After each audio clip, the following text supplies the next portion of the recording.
Hey, remember when James Bond had to fight a fat naked magic guy? Yeah, he used to get into all kinds of mad shit before they made him ugly and boring. Anyway, the movie starts and we're at the UN, and this guy's thinking about how he doesn't give a shit what these people are talking about because it's nothing to do with James Bond. And then this guy kills him with a juicy slap bass solo.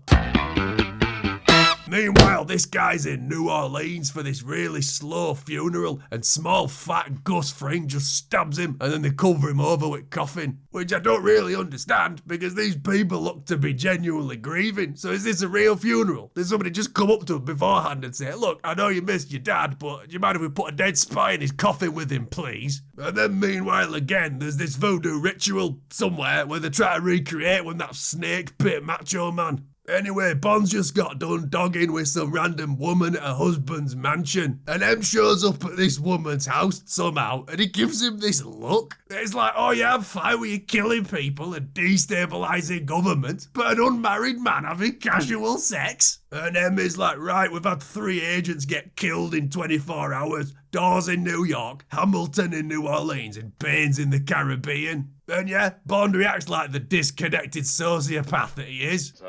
Rather like Baines. We share the same bootmaker. And Bond is trying to steer M away from the bedroom where the naked woman is hiding. But why is M trying to walk straight into his bedroom anyway? And then Moneypenny walks in. So whose fucking house is this? And she looks genuinely hurt when she realises she's too old to be viable to Bond anymore. Anyway, M wants him to go to New York to find out why all these British agents are dead. And he's like, oh, here's a watch from Q. Yeah, what's it do? Spoon detector. We've had some twat taking them all home from the kitchen at work. I had to make a cup of tea with a fucking fork the other day. So he gets to America and this guy picks him up and he's like, look, I don't mean to be a backseat driver, but I don't think you should be driving around with a dart sticking out of your head, mate.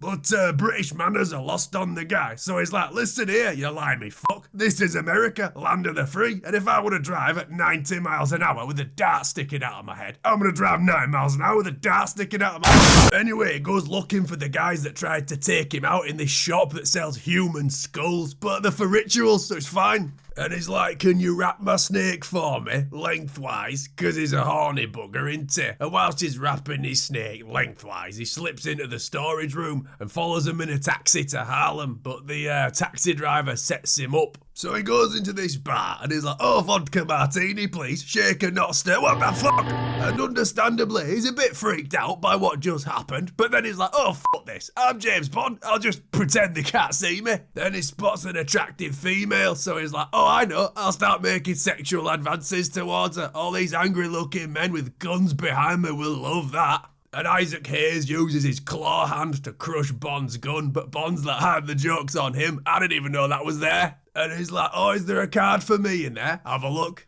Yeah, you bitch. Then Mr. Big walks in and he's like, who the fuck are you? Bond? James Bond? I don't give a shit. Take him outside and shoot him. And Bond's like, no mate, you're doing it wrong. Anyway, he pulls an ancient fire escape down on these 2 guys because, you know, it wouldn't be that hard to move. It's only made of welded iron. Meanwhile, this fat guy dances around for these rich tossers and Bond is like, oh, hello, I'm here to see the magic fat man dance about. Oh, he's already doing a show. He'll have to come back later. Anyway, he gets to his hotel room and starts sniffing random women's clothes, but he's not creepy, he's James Bond. So he has a bath and a shave and a zuggy, and somebody puts a snake through the vent, but literally every time James Bond has ever bathed or worn a dressing gown, somebody's tried to murder him, so you know, he's ready for it. And then this sexy lady sneaks into his apartment, and he burns her with a cig, but she doesn't seem remotely bothered. And then he's like, look, you can't have a shower because I just cooked a snake in the bathroom. The smell is unbearable. And that's not British slang for I just took a massive shit. I mean, I literally cooked a reptile with an open flame in that room. Right, I'm going to bed then.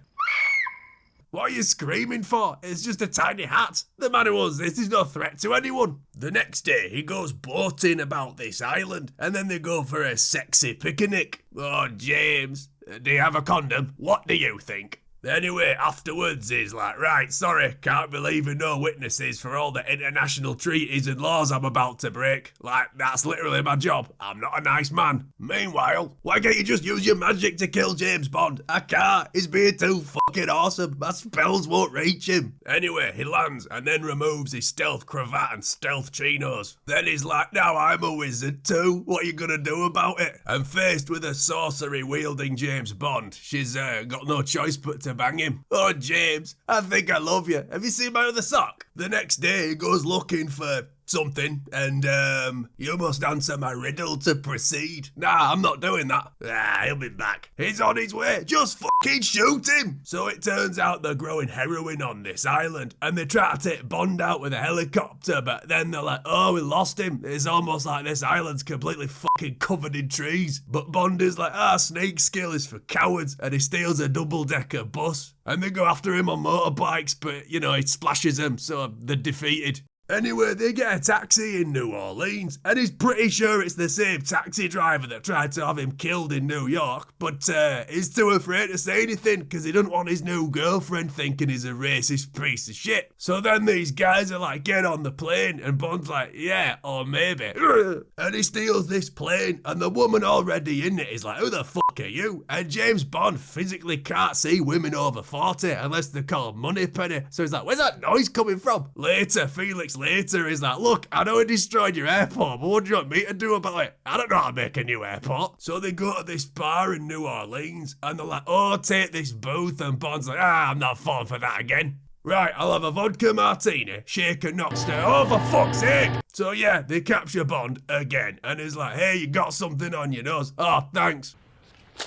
Anyway, this guy bashes Bond's skull in with his metal arm. There you go. Film over. But it turns out he's not dead, and instead of just shooting him, or I don't know, just covering his nose and mouth, they take him on a lengthy drive to this alligator enclosure, and he uses his spoon watch to try and make this boat come to him, because a boat is kind of just a really big spoon if you think about it. Then he escapes by running on top of these rubber alligators. Oh, while Bond's getting away in that speedboat, it just completely ruins this lady's wedding. Anyway, Bond sneaks back onto the island to save the girl, and to presumably murder Mr. Big, because in terms of secret agent work, he's not actually fucking done anything yet, and the film's almost over.